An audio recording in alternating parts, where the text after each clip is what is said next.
نحمده ونصلي على رسوله الكريم أما بعد فأعوذ بالله من الشيطان الرجيم بسم الله الرحمن الرحيم الله لا إله إلا هو الحي القيوم لا تأخذه سنة ولا نوم له ما في السماوات وما في الأرض من ذا الذي يشفع عنده إلا بإذنه يعلم ما بين أيديهم وما خلفهم ولا يحيطون بشيء من علمه إلا بما شاء وسع كرسيه السماوات والأرض ولا يؤوده حفظهما وهو العلي العظيم۔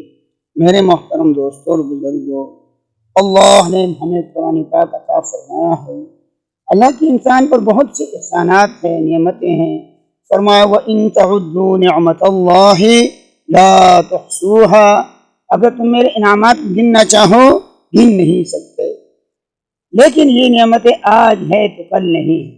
قرآن ایسی نعمت ہے کہ دنیا میں بھی ہمارے ساتھ ہمارے حفاظت کا ذریعہ ہے، ہماری درجات کا ذریعہ ہے۔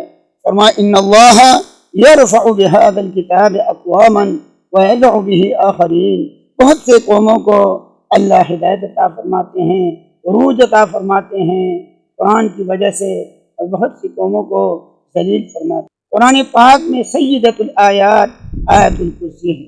نسائی شریف کی روایت ہے، جب انسان آیت الکرسی پڑھتا ہے اس وقت سے لے کر اگلے دن اس وقت تک اللہ ایک فرشتہ مقرر فرما دیتے ہیں جو اس کے نام اعمال میں نیکیاں لکھتے ہیں اور گناہوں کو مٹا دیتے ہیں۔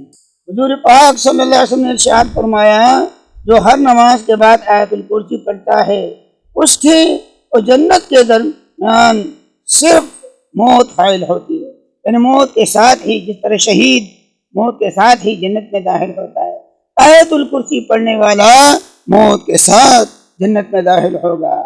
آیت الکرسی پڑھنے والا ہر آدمی نہیں پڑھ سکتا ہے، وہ پڑھے گا جو صدیق ہوگا۔ حدیث میں ہے آیت الکرسی وہ آدمی پڑھ سکتا ہے یا تو وہ صدیق ہوتا ہے یا عابد ہوتا ہے، یعنی عبادت گزار لوگوں کو اس کے پڑھنے کی توفیق نصیب ہوتی ہے۔ اس میں خوشخبری ہے کہ جو کثرت سے یا کم از کم ہر نماز کے بعد ایک مرتبہ آیت الکرسی پڑھے گا، اللہ جل جلالہ صدیقیت کا مقام نصیب فرمائے گا۔ صدیق کون ہوتا ہے؟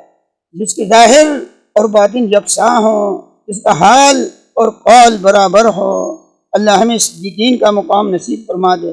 آیت الکرسی حفاظت کا ذریعہ ہے۔ حدیث میں آتا ہے کہ جو شخص آیت الکرسی پڑھ لیتا ہے وہ خود بھی محفوظ ہو جاتا ہے، اس کے گھر والے، اس کے پڑوس والے اللہ کے حفاظت میں آ جاتا ہے۔ ایک بزرگ نے ارشاد فرمایا، جو آدمی یہ چاہے میں سکون کی زندگی گزاروں، کوئی دشمن مجھے نہ چھیڑے، اور جو دشمن چھیڑے گا تو وہ ذلیل ہوگا۔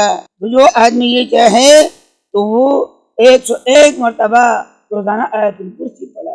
جمعہ کے دن عصر کے بعد کا وقت سید الاوقات ہے اور آیت الکرسی سید الآیات ہے، تو عصر کے بعد، جمعہ کے عصر کے بعد کچھ وقت ہم آیت الکرسی پڑھے، پھر اللہ سے اپنے حاجات مانگے۔